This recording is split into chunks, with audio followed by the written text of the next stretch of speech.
Anyway, it is my very great pleasure to speak to you this evening and to bring to you this short talk around the area of health and well-being.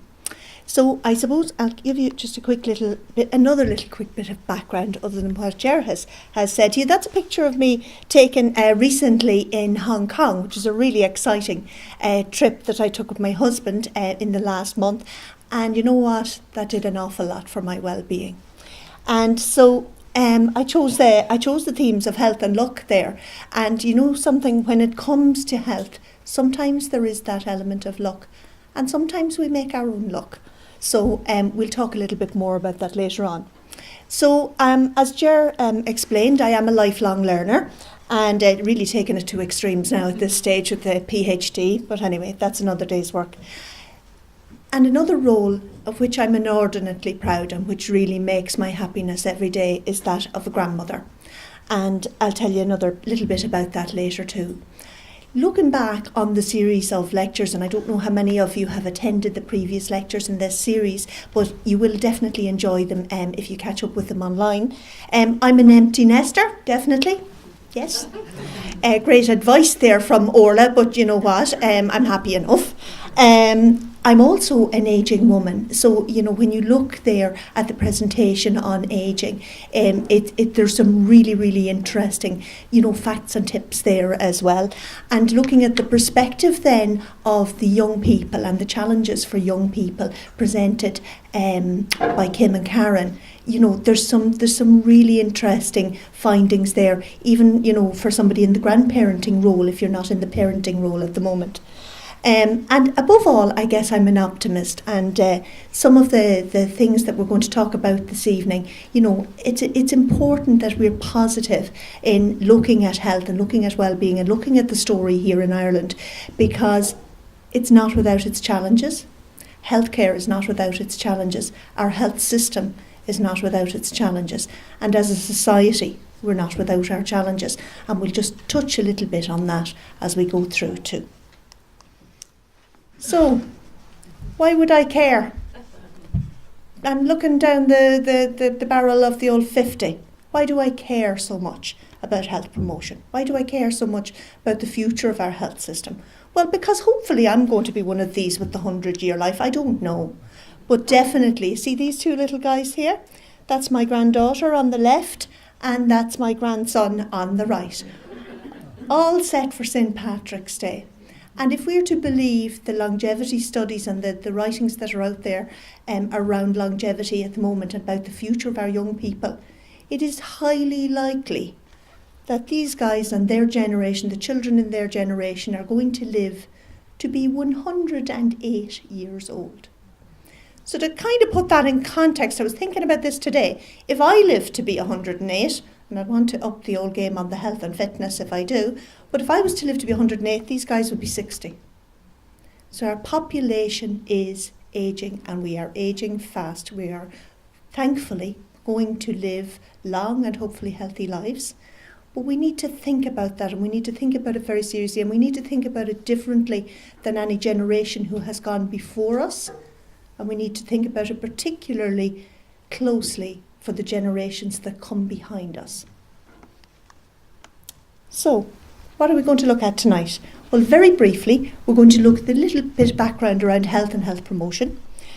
We're going to look a little bit at some of the findings from the Healthy Ireland study, because I find it's always interesting, and there are lots and lots of international studies, but it's interesting to get the facts and figures, around our own health and well-being as a nation.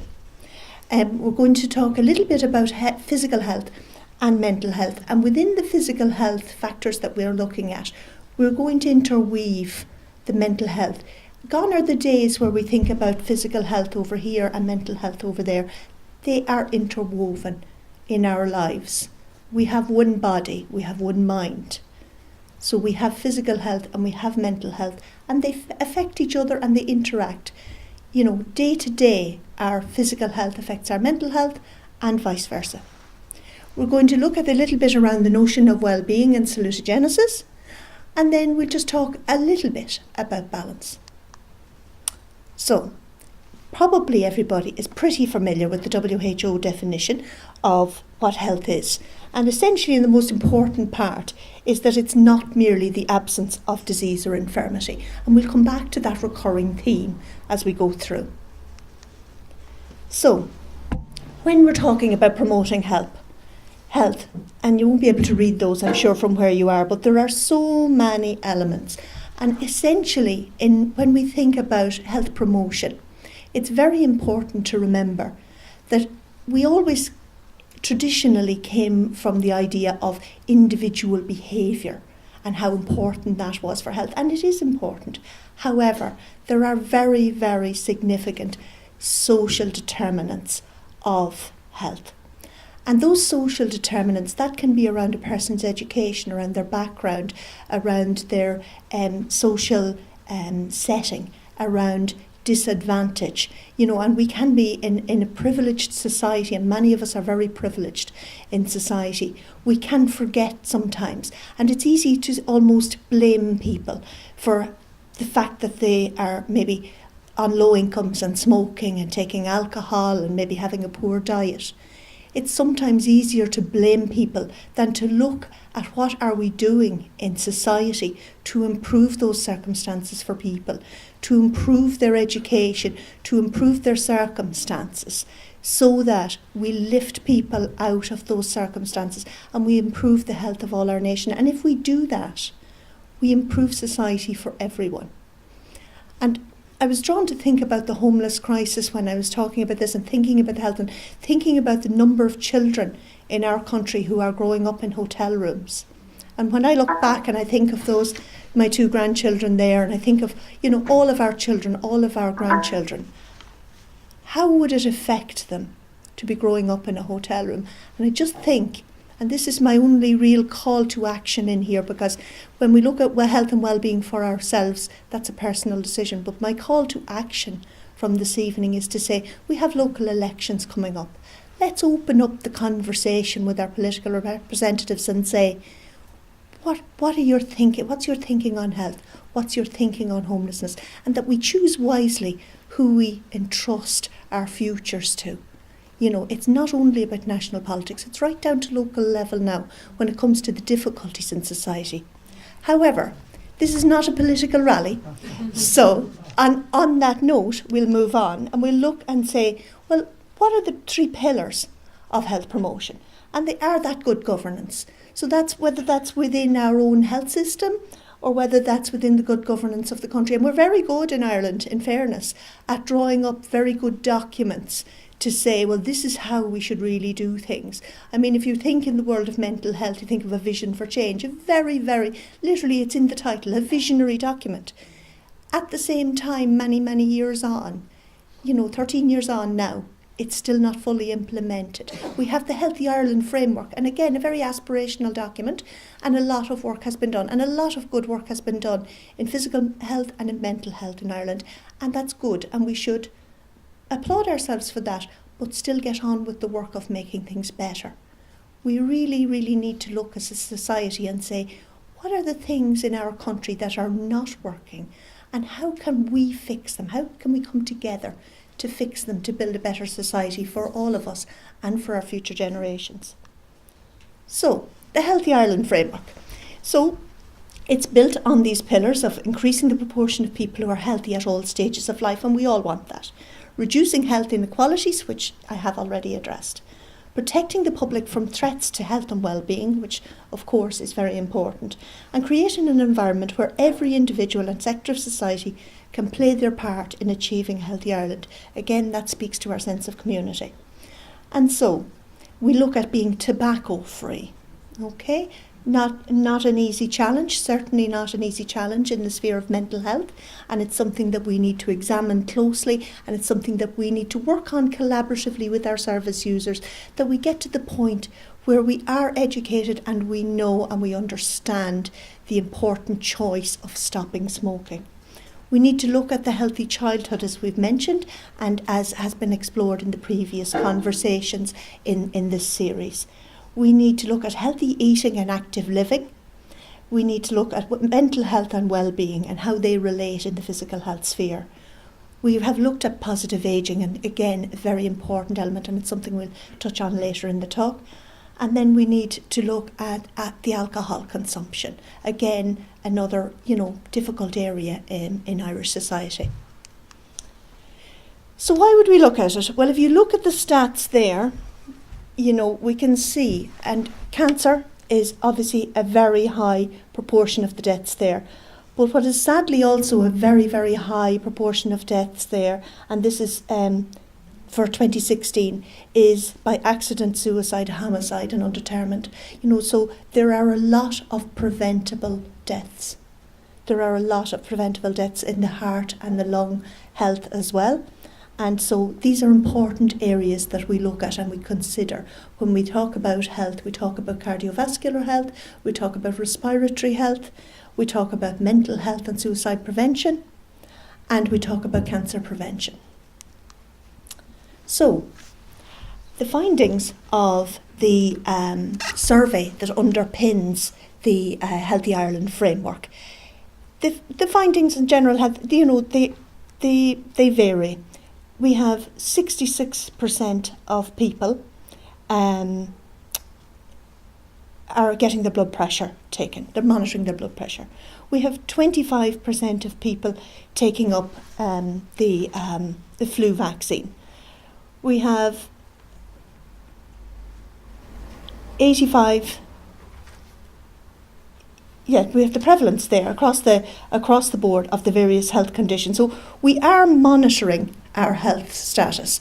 But I suppose what we need to do is to get more active in our flu vaccine promotion, to get more active in promoting blood pressure monitoring for people. And when we are monitoring the blood pressure, we talk then too about monitoring for the lipid levels and so on, with cholesterol and so on. So all these general checkups that you can get with your GP are very, very important. Our diet and nutrition. Again, and this, for me, personal challenge for me, our consumption of unhealthy foods. We have a high consumption of unhealthy foods, a high consumption of sugar-sweetened drinks, and a high consumption. Our consumption of fruit and vegetables could certainly be better. It's in the low 30% there. So it's quite poor from the Healthy Ireland survey. So again, programmes in our schools, programmes in our workplace that encourage the consumption of healthy food and healthy diets are so important for us. And when we think at home about, well, what would I like to do to improve my health? Moving on to the seven fruit and veg portions per day, and it used to be your 5 a day. Now it's your 7 a day, and balancing that with more veg and less fruit as well is an important one as well. These are small changes that we can make, and they're important. So, our alcohol. There's a high prevalence of alcohol intake, as we know in Ireland. Binge drinking is, it's a huge problem.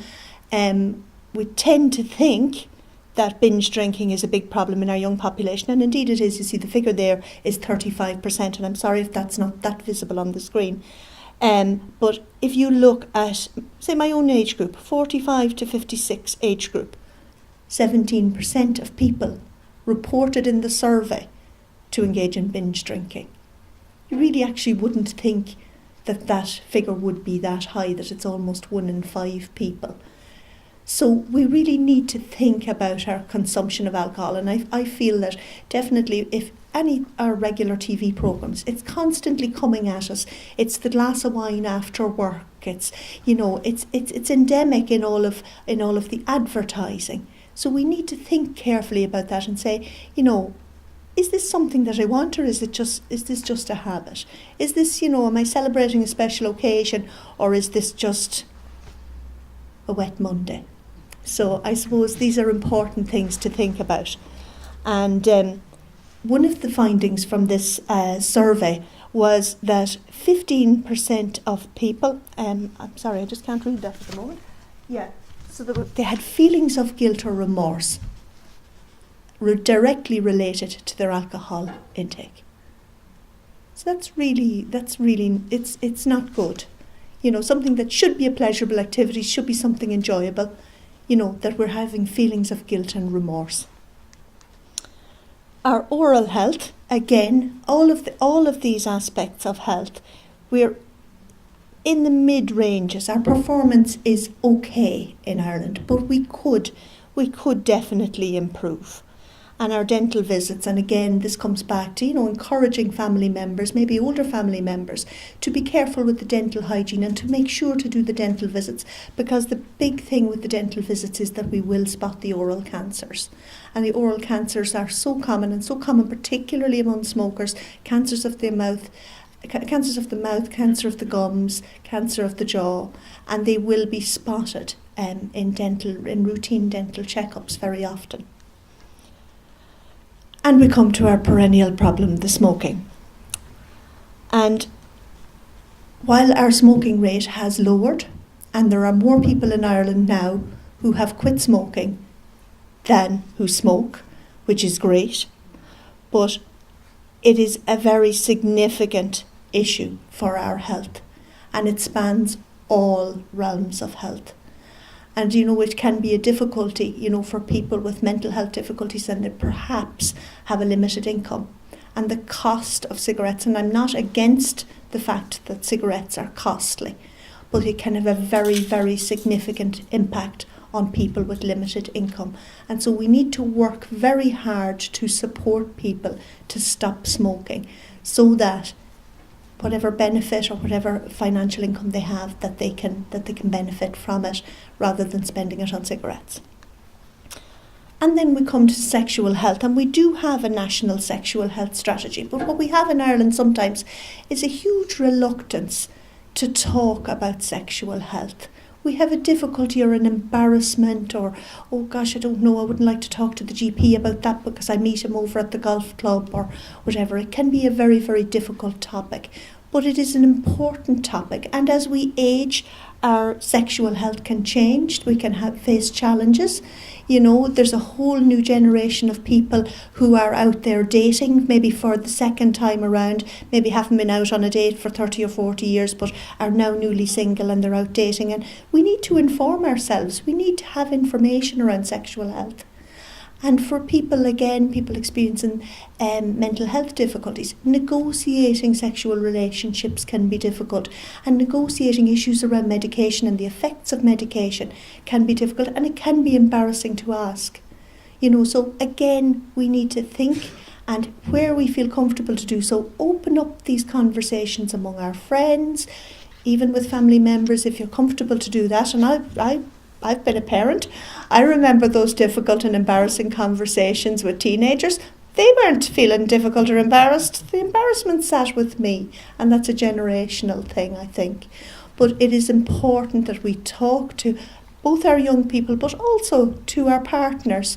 To maybe somebody has a new partner. It's important to talk about it and to feel comfortable and to say that there's nothing embarrassing about looking after your sexual health. And in actual fact, if you don't, you can go down the route of some quite embarrassing situations where you have to have problems dealt with. So, my thing to say to people is face that embarrassment and say, okay, this is uncomfortable, but you will find, if you talk to the right person who's listening to you, but whether that's the GP or the nurse in the GP practice or whomever, a well-woman centre perhaps, you will find that people are very understanding and, can give some really good advice.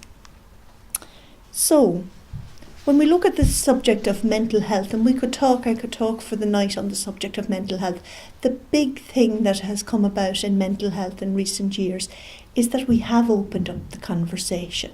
And nights like tonight that are put on by the hospital over the last number of years help with that. The activity of mental health first aid is really getting the message out there, and that actual concept of mental health first aid, putting that on a par with physical first aid, to say sometimes somebody needs a little bit of help just there and then, and are you able to give that to them?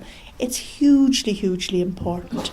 And the work that Sea Change have done in the last number of years has been fantastic in the area of mental health stigma and discrimination, and lifting that stigma and discrimination for people, because it was back in 2007 they did some research and it showed that 6 in 10 people would not want anybody to know that they had a mental health problem, whereas now 4 in 10 say that they wouldn't want people to know they had a mental health problem. So it's still an issue, and it's still something we need to deal with. It's still something we need to talk about in society, and it's something where we need to open up that conversation. But it is improving. And I think it's important in tonight's talk that we talk about the things that are improving. You know, our smoking cessation is improving. Our education around alcohol with Drink Aware and so on is improving. Our education around diabetes prevention, there's lots of good work done there by Diabetes Ireland and the Irish Heart Foundation around diabetes prevention but cardiovascular health. We are doing some really, really good work. And I suppose what I would implore you is to look at those. If there's an issue that affects you in your life, perhaps potentially affects you or potentially affects your loved ones, you know, have a look at the information that's there. Ask for information, ask for help, because there really is a lot of good information, good support available. So what is well-being? Well, well-being, it can be a difficult thing to determine. We can look at well-being as, you know, if someone were to say to you, what's well-being? Would you be inclined to say the absence of illness? Would people think that? Or would you think that it's something a bit deeper than that? It's something a bit more than that. So, when we talk about well-being, we're talking a little bit about physical, a little bit about interpersonal, a little bit about emotional.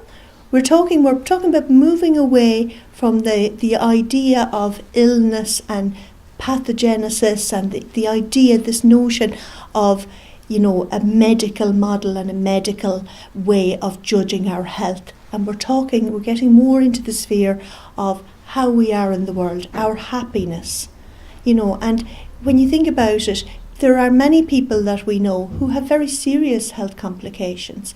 That could be COPD, that could be, you know, coronary heart disease, you could have people living with disabilities, and they live a very, very happy life, and they have well-being.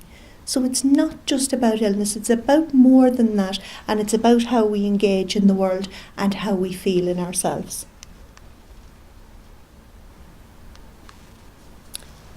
So, you'll be glad to hear I'm not going to go through all the theories of salutogenesis that are highlighted there on the board, but I will pick out one or two.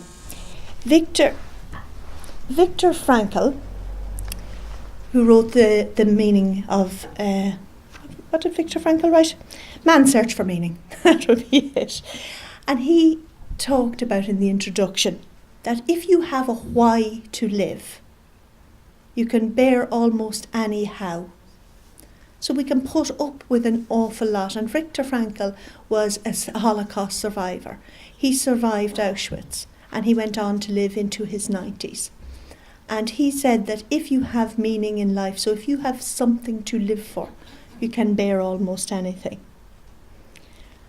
Emily Werner, she did a study in Hawaii, and in that study she looked at a population of people where there was high levels of alcoholism, child abuse. There was very negative, very chaotic lives going on for people. And she studied the children. And as the children came on, 70% of those children had a lot of problems. They grew up with a lot of problems and a lot of difficulties because of the chaos that was in their lives. But 30% of them did really, really well. And she looked to see why this was. And the common factor among those children is that they had a significant relationship with a reliable adult. So I want you just to remember that, because we're going to come back to that in a little while. They had a significant relationship with, a reliable adult, a stable adult. And they had community support. And they were two hugely important things. And when we look at Holocaust survivors, there have been studies again that show approximately 30% did well. Many people, 70% of the people who went through the Holocaust and who survived it didn't survive it well, but 30% did well. They flourished. And again, some of the reason why was their relationships. They had something to live for. They had a why. They had a reason to live. So when we look at well-being, we look at our own sense of responsibility for our well-being. We look at just taking the time to breathe, taking the time just to embrace the senses, to smell and to taste and to hear and to see. We look at our eating, and perhaps eating mindfully rather than on the rush and on the go, which I know I'm guilty of on a regular basis. We look at moving, getting active. We look at feeling. Those feelings and thoughts and emotions contribute to our well-being, and our thinking, and taking time to think. Our playing and our working are important. Our communication. Intimacy, again, back to the relationships and the importance of that. And finding meaning. So back to Viktor Frankl, back to that finding meaning in life and finding a purpose. And then transcending all of those things. So, we need to have a whole picture, a holistic approach, as it were. So, Brother David Steindl-Rast, this man is very, very interesting. You'll find YouTube talks and there's different pieces online about this man. And he is a brother of the Catholic faith, and he did some work with the Buddhist, looking at the Buddhist religion, and he had to get a special dispensation for that work that he did. And he had some really interesting findings, and I'm just going to, within the time this evening, just going to look quickly at this element. That noticing the gifts that we already have in our lives, taking few of our privileges for granted, seeing opportunities in challenges, and embracing the gratefulness of life are some of the domains of the moment-to-moment practice of gratefulness. So he talks a lot about gratefulness. And he says that when we are grateful, that we get joy and we get well-being. And that sometimes what he describes as how we are grateful, or how we become grateful, is for one moment. We just think of the moment that we are in and the opportunity that is in that moment, and how grateful we are for those opportunities. And he said for gratefulness, you need two things. So you need a gift, and he describes the gift as the gift of the moment, but he also describes that the gift has to be freely given. So this is not something that you bought or something that you earned, but this is something that is given to you, like the moments in life. And he uses a great example, and he says, if you gave a gift to a child, you bought a gift for a child, and you gave them the gift, and they ran off and they played with it and danced about and were delighted and were playing with the toy, you think, oh, she was really grateful, she really enjoyed that gift, I'm so glad about that, she was really grateful for it. However, if you came into the room and you had taken time to buy this lovely gift, and you gave it to the child and she said thank you politely and put it away and went about her business playing with her other toys, you kind of think, well, she's got good manners. But there was no joy in that for her. There was no grateful element.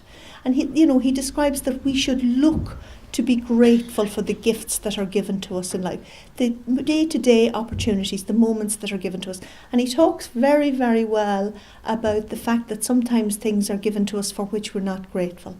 And that could be disease, it could be exploitation, it could be bullying, it could be, there are lots and lots of negative things that happen in our lives for which we wouldn't be grateful. And he says to look for the opportunity in those, because sometimes if something negative in our lives happens, that we can get in there into a small opportunity. There's an opportunity for growth. Maybe there's an opportunity to, agitate for improvement. Maybe there's an opportunity to develop. Maybe there's an opportunity to, change things, to challenge things in the more difficult gifts that are given to us. And it's very interesting, you can look, as I say, you'll find lots online about Brother David, and he has a really interesting philosophy, I think. Another lady, and I tripped across this lady's work in looking at the work of Brother David, because there are conversations between them, and she talks about the toxic myths of scarcity, and that's Lynn Twist. And she talks about something that is so relevant, I think, now for all of us, from the young people through to, our middle-aged and older people, that we have this myth in our culture now of scarcity. The first myth being there's not enough. We haven't got enough time, we haven't got enough money, we haven't got enough handbags, we haven't got enough protein, we haven't got enough. We're all the time grasping to get more. We need more of things. This notion is perpetuated in our society that we need more. We haven't got enough likes, we haven't got enough followers. We're all the time looking for more, or there's a tendency that we're always looking for more. And then the second myth ties into that very neatly, to say more is better. We need more. We need more money. We need more time. We need more energy. We need more sex. We need more relationships. We need more clothes. We need more of everything. And is that true? Is this really us? Or is this something that's been perpetuated? Is this a kind of a media thing? Is this, is there some reason why it suits in a commercial world for us to feel that we need more? Are we driven by this commercialism, this consumerism? And the third myth that Lynn talks about is that that's just the way it is. So that we kind of accept it, we kind of say, well, that's just how life is. We don't have enough time, and we don't have enough energy, and we don't have enough anything. And there's this idea too that there's a scarcity of resources, and so we need to be sure that we get enough for us and ours. It kind of creates that us and them mentality. It's like we need to grasp everything and we need to hold everything, because otherwise somebody else will get it and we will be left lacking. So there's an interesting thought there. So tonight, I suppose, I wanted to talk to you really about the well-being piece. We know a lot about physical health and we know a lot about mental health, and we work to the best of our ability to, have good physical health and to have good mental health. But I suppose the well-being piece is something that we can always improve upon, because on the spectrum that we talked about, or on that wellness continuum, we dip up and down at different times. And it's really interesting to find that there has been a study done about what makes people happy. And this study is possibly the longest study, longitudinal study ever done anywhere. And it was done in Harvard University in the US, and it's now over 80 years old, this study. And it began, and the people who remain in this study are now in their mid-90s. So back when the study began, as I say, about 80 years ago, the original researchers recruited 724 men into this study. And roughly half of them were sophomore students in Harvard University. So you can imagine at that time, probably reasonably well-to-do, probably from, quite a comfortable or, privileged background. And the other half of the guys in the study were boys they were intentionally chosen because they came from essentially the other side of the tracks, people that were from a more disadvantaged background, people who, weren't very wealthy, weren't very highly educated, and so on. And they followed them year after year. They did several waves of the study. And the guy who runs the study now, Robert Waldinger, he's the fourth director of the study. And he's quite delightful to listen to him talk, and how he imagines the original instigators of the study, what they would think to find that the study is still ongoing. They now have recruited almost 2,000 of the children of these 724 men and some of the wives of those men into the study. And they examined everything that you can think of in relation to what could make people healthy and happy. And can anybody tell me what the one thing, and they found categorically over an 80-year study, without exception, the one thing that definitely contributes significantly to health and to happiness for those men? Peace of mind. Give the lady a prize. Relationships. Those who are in happy relationships. And I don't think we necessarily just mean the one-to-one intimate, relationship, but in relationships. So they had relationships in their lives. So if we think back to Emily Werner and the children in that Hawaiian study, relationships, 30% of those children did well because they had relationships. And now we go back to the current day where there are, I think, 16 of the original surviving men from that study. And all the way through the study, from when those men were 50 years old even, it was more predictable that they would be happy and well at 80 years of age than their level of cholesterol. And they did everything with them. They did physical tests, they did interviews, they interviewed their families, they spoke to their children, they did all sorts of tests, blood tests, everything. And the significant factor for people who are happy and well into their 90s and all through their 80-year study was that they had relationships that were good. And they even found that people who stayed in relationships, we'll say a difficult marriage, and they stayed in that relationship, that did negatively affect their well-being. So it was the happy and good relationships. And they found that people who invested in the relationships, and so that's my taking from it, is go out and invest in the date night.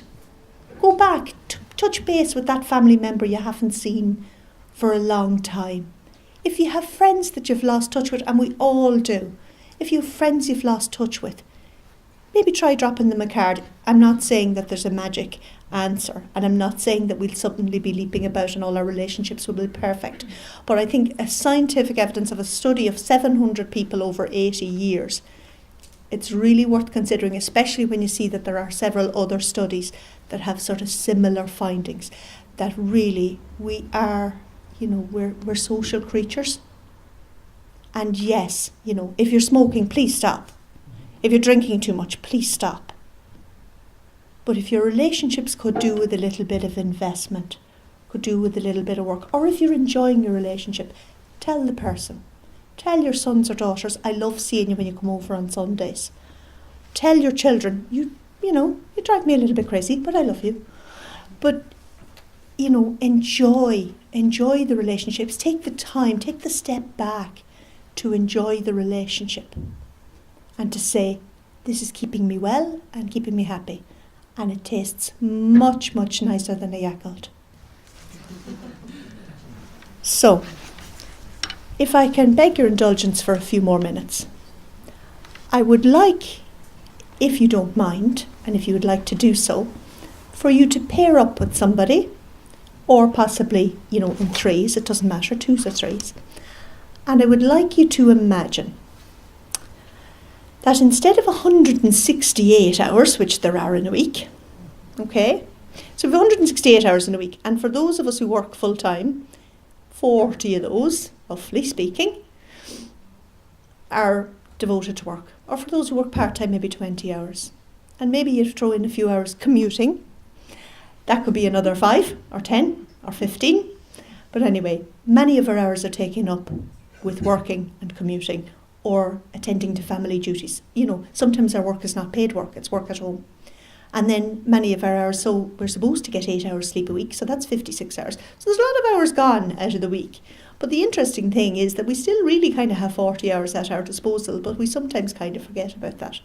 However, I want you just to imagine, for next week only, there is an extra hour in the week. 1 extra hour. But, as they say on all the best advertisements, it comes with terms and conditions. For your extra hour, you are not allowed to do anything that you already do. So you can't say, that will be lovely, I will take my hour on Monday morning and I'll have a lovely snoozy till 8 o'clock instead of 7 o'clock. You can have your hour anytime you want it, but you must do something that you don't ordinarily do. It can be something you've done before and given up, but it can't be something that you already do. And I would like you just to take a couple of minutes to share that with your neighbour, if that's okay. Just do literally 2 minutes. And if you don't want to share it with your neighbour, make it up. I didn't say that. So I hope that sparked a few ideas for you. You'll be very delighted to hear I'm not going to ask anybody, because if I ask everybody, we'll be here all night, and I don't want to pick on anybody who might not like to share. However, Leo Varadkar, Simon Coveney, Michael D. Higgins, nobody. They can do a lot of things, but the one thing they cannot do is give anyone 1 extra hour in the week. So you need to give your extra hour in the week to yourself. And by all means, it doesn't need to be an hour. It can be 2 hours or 3 hours. But if you start with an hour, I like to call it magic hour because it just has a little ring to it. I say, I'm going to take my magic hour now. I like to spend mine with my grandchildren. But, there's lots of things you could do, whether that's going for a walk, or I heard somebody say jump on the train. Yeah, do something nice. Do something nice for yourself. Think about it. We tried it here in the hospital. We had a little Wellbeing group for ladies here in the hospital. Wow Mondays they were called. And we tried the magic hour. And it was my great delight to go through the hospital for the following couple of weeks and people to just nod over and go, I had my magic hour, Tracy, thanks a million, enjoyed my magic hour. And that speaks to, Adam Smith talks about how it's intrinsic in us to like to do something good for other people. It's in our DNA to do that, even though there's no reward in it for ourselves. So this is an idea I think worth spreading. Talk to people, say, this is my magic hour. Would you think about doing a magic hour for yourself? An hour, it is just an hour.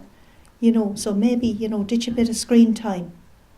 Or, drop that really essential TV program, and do something different for your hour. Anyway, worth thinking about. There are lots of supports, and I haven't put up, there's a myriad of supports in relation to physical health, in relation to mental health, and my thinking is ask, if you're proficient with computers, look online. If not, look in the library. If not, ask your GP. There are loads and loads of ways and means of getting help and making connections with people. You may make connections with a particular, for example, Diabetes Ireland. This could be something that you're a bit worried about, or you're worried about somebody in your family. You can have a chat to them. A lot of these organisations run helplines. They provide leaflets.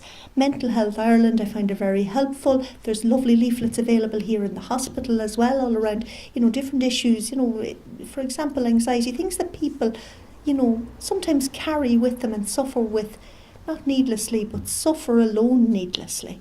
There are supports there. There are people who would like to help you, and it is just a matter of identifying the person and identifying the resource that you need. 12 tips to being healthy. Will we whistle through these? Eat a healthy diet. Yes, absolutely. Tracy needs to start with that. Be physically active every day your way. That's not about having to run or having to cycle or having to join the gym. It's about doing something physical that suits you. Get vaccinated, and please pass the message on about the importance of vaccination. There are all sorts of debates around vaccination, but at the end of the day, vaccination is safe and vaccination is important. Don't use any form of tobacco. No smoking, please. Avoid or minimise the use of alcohol, and certainly that is very important. It's very important if we hear figures, that 15% of people are feeling regret about something that they said or did when they were drinking. That's quite a frightening statistic. Manage stress for your physical and mental health, and they're so intertwined. So it's really important to manage the stress for both, so that we keep the blood pressure at a good level, we keep the anxiety as much as possible, we keep it, to something that we can manage. Practice good hygiene. Don't speed or drink and drive. And don't text and drive, that's the other one. Wear a seatbelt when driving and a helmet when cycling. And it seems to me that when you see the cyclists about, there's a lot of people not wearing the cycling helmets, so again, it's an important one. practice safe sex. We talked about the safety of sexual health, and we talked too about that sometimes that people, when they're in a new relationship, this is not something that they're used to, and it's not a landscape they're used to dealing with. So, you know, that can be embarrassing and it can be awkward, but it's very important to have those conversations. Regularly check your health. So whether that's your, you know, regular visit to the GP, or whether attending your hospital appointments, if that's the case, you know, make sure you keep on top of those. And then breastfeeding is best for babies.